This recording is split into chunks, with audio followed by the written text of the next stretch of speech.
Hello, everyone. This is Adam Meister, the Bitcoin Meister, the Disrupt Meister. Welcome to the One Bitcoin Show. Today is February the 7th, 2018. Strong hand. Delayed gratification, home of long-term crypto thinking, conviction. Yeah, I'm the dude with the Bitcoin conviction. Okay, check out the notes section below. You can see I linked to yesterday's show, which was not a live show. It was totally different, talking about debt and Bitcoin.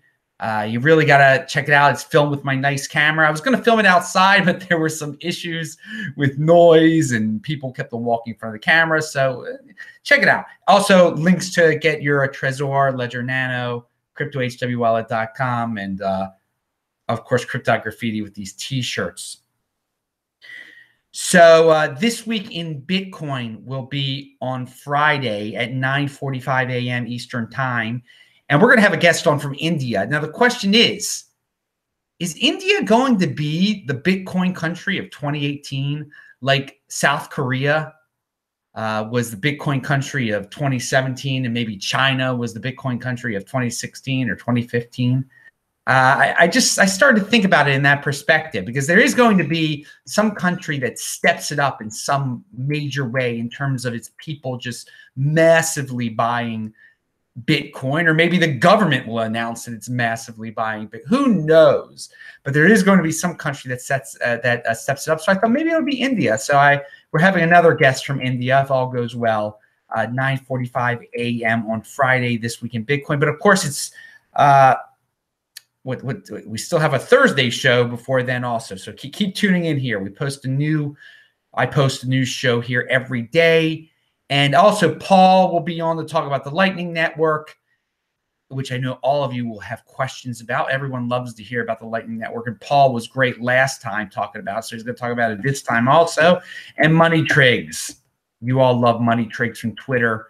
You can follow me on Twitter at TechBalt, TechBalt. All right, we got Tor Demeester tweet here, and this is a very interesting tweet. I never owned a blue chip stock, and I suspect many other millennials haven't either. He's on to something there. He really is on to something there. I don't think a lot of millennials are interested in the stock market. You have all these millennials and maybe even younger buying cryptocurrency like crazy. Obviously, it's calmed down with the fiat price that's gone down. But there's signs that it's picking up again. The madness is not over, people. Not over at all. And it's just more exciting to be in the crypto world than the blue chip stock where you have to sign up for E-Trade or whatever you have to do. I mean, is a millennial ever going to have a broker? No, of course not. I mean, my father still has a broker probably, but my father's no millennial. My father's not buying cryptocurrency either. It's a different world. So Tor's point is well taken. And he's not he's a little older than a millennial. What defines a millennial? I don't even know anymore. I've never owned a blue chip stock, and I suspect many other millennials haven't either. I've never owned a blue chip stock directly. Anyway, pound that like button, people. If you like this video, check out the notes section below and do subscribe to the channel, and go over to Twitter at TechBalt or Steam it at Bitcoin Meister to see what's going on. We're live on Steam it right now. Dash, the altcoin Dash. Oh yeah, love it or hate it. Tor Demeester also has a tweet. He took a photo on United Airlines. You know, when you're sitting in the seat, you've got your TV in front of you and there's ads on it. There's a freaking Dash ad on the United Airlines, just right there. You're looking right at it. That's pretty hardcore marketing budget right there. We've talked about that before, that they've got a huge marketing budget. But that just shows you, I mean, that's major type of stuff. Does it work? Well, it increases brand awareness. I don't know if everyone seeing that fully understands what type of product they're looking at right now, but I don't know the Dash marketing plan. the way they have it set up over there, they're very marketing focused. It's an interesting case study in cryptocurrency marketing. We'll see how it goes. A lot of people are like, I hate marketing. You know what? They're centralized, obviously. It's proven that they're centralized, if they can do something like that, if you can carry on a marketing campaign. Bitcoin, it would take individuals to spend their own money to do a marketing campaign. Not that individuals aren't going to do that, but this is a centralized plan that Dash has to, they save a certain amount of money from their, I don't even know how they have it set up over there, but they have a marketing budget. And yeah, if you go on United Airlines, you can see, and their rumor is you're going to see it more and more and more. They're marketing out there. So, email me at adam@tresorhelp.com if you see more Dash marketing stuff. You can also email me there if you need a crypto consultation, help setting up your Trezor. If you need guidance through all this doom and gloom, people have been loving my videos lately about, the positive attitude. I mean, this is the way I am. I have Bitcoin conviction through thick and thin. I don't change. I don't all of a sudden say, oh, I don't like Bitcoin anymore, or buy ICOs or some nonsense like that. No, of course. I'm a Bitcoin thick. This is what conviction, the very definition of conviction is Adam Meister. Pound that like button. All right. What else do we have here? Taxes. Well, speaking about people with no conviction whatsoever, or very little, you've got all these people, oh, you can just sell your Bitcoin now and buy it back. And I mentioned this on Andy Hoffman's show, and I linked to Andy Hoffman's show that I was on yesterday. We had a blast on it. It's linked to below. Check that out. But all you weak hands that sold your Bitcoin for cash that are United States citizens, you are going to have to pay taxes, okay? Like it or not, be anarcho-capitalists or not, anarcho-capitalists or not, the United States government knows that you bought it, first of all, and they know you sold it too, because you sold it on Coinbase or wherever you're registered on. Okay, that's what you signed up for. And you are the biggest, you are the easiest target out there. There are all those people who are like, oh, will the government find out if I get crypto dividends? Or the government find out if I do this, that, or other? The government darn well knows when you sell your Bitcoin on Coinbase or some other exchange that has your social security number, okay?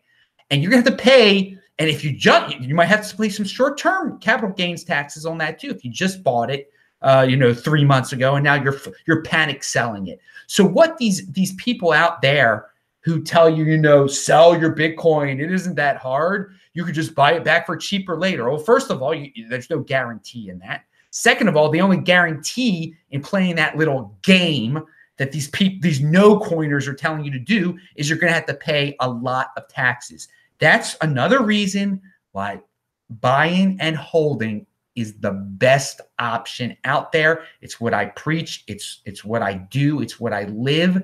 And it's for the long-term thinkers. You short-term thinkers are going to get a nice letter from the IRS if you don't play their game. Too bad for you. All right, you were warned. What can I say? You guys believe the nonsense that's out there. But there are people like Tone and I have been talking about for a while. You got to pay taxes when you sell this stuff for fiat. Period. If you're an American citizen, no matter where you are, no matter when you do it. All right. So yeah, weak hands, enjoy that. Enjoy your tax burden.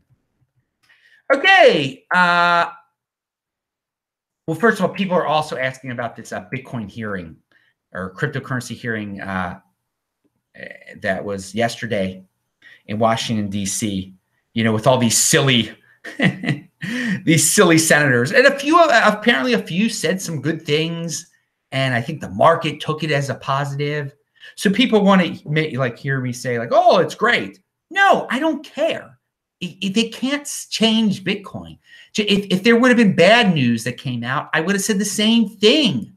Who cares? It's crypto noise. It's a bunch of sociopaths trying to pose to get on TV so their constituents vote for them. Okay, so some of them said some good things. Some of them said some bad things. They can't stop Bitcoin. They don't even understand what Bitcoin is. And let's just hope the United States keeps its hands-off approach, basically, and just the government they only cause FUD because of all this, and maybe a little bit of irrational exuberance. If some people bought because of this yesterday, you don't buy because the government said something good. It's nonsense because they can't change it. They can't change the trajectory that Bitcoin is already solidly on. Okay, so let them talk about it as much as they want in Washington, D.C. Maybe they'll pose next to some gold Bitcoin pictures. I don't know. Just so they're maybe they'll tell some of their constituents, yeah, we feel bad for the BitConnect Ponzi scheme that some of you 80%ers fell for. We're gonna talk about it more and more and not understand what we're saying. I mean, it's ludicrous. It's crypto noise. And it could be, there's good crypto noise and there's bad crypto noise. Both need to be ignored. Both need, or should I say, positive and negative jabbering out there. Both need to be ignored. All right. What else do we have here? And I said that on Andy Hoffman's show also, if you watch that. It was a fun show. Check that link to below. Okay, here's a tweet by CryptoSense YT.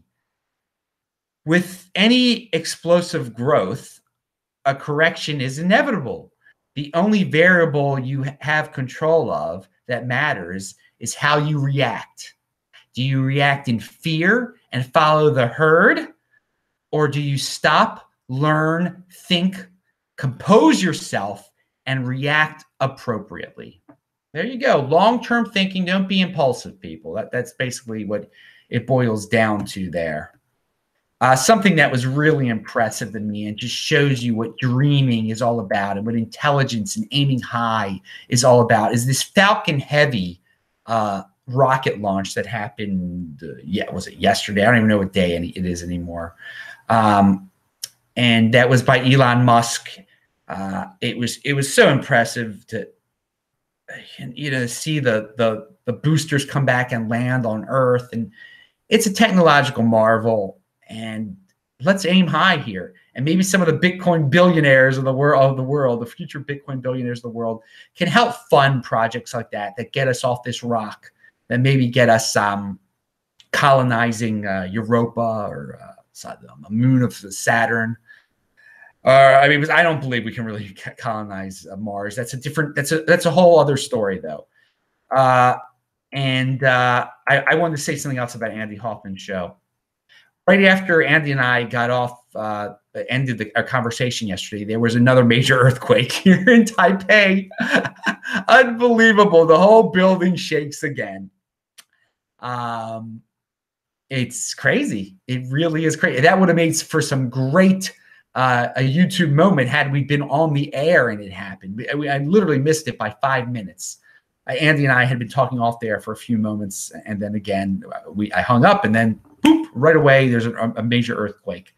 And there was no damage here in Taipei, but it's freaky when you're on the 14th floor. And of course, just a few hours ago, I woke up because there was another earthquake, a third earthquake.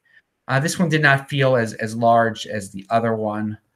There has been some damage in a different part of Taiwan. So it's crazy here. Again, growing up on the East Coast, like I think a lot of people watching this show are not used to earthquakes. If you're in Europe, if you grew up on the East Coast. So it's a freakish thing. It's just amazing. This has happened 3 times during my short trip here. I look forward to going to Darwin, Australia on Sunday. How about that? Let's sum it up that way. It'll be nice to be in Darwin. And yeah, I know there could be tremendous thunderstorms this time of year there. It'll be interesting to see that. I'd love to report to all of you. All right. eCoin is some 6th-tier altcoin that all of a sudden pumped up, and I have a tweet about that, and it shows you just the irrational, blind exuberance out there when something like that can just suddenly go up in an insane amount in value, and then go right back down again. And eCoin was like also the name of a meme, just making fun of the corporate versions of Bitcoin out there. Is it coincidental? I don't know why this coin pumped. I don't care. I'm bringing it up because it's hilarious, because it sounds like a completely fake coin, and this is still happening during this so-called bear market. I mean, we're going to look back on this, I think, and it's just going to be a blip on the radar. I don't know how long this so-called bear market is going to be, and what really is it really a bear market when back in July Bitcoin was $1,500 and now, 7 months later it's what is it? It's worth 5 times that amount or whatever it is.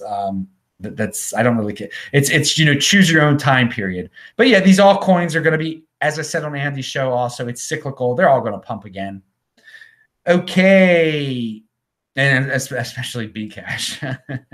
Already those rumors are floating to we won't talk about Bcash today. Okay, here's another tweet. Bitcoin.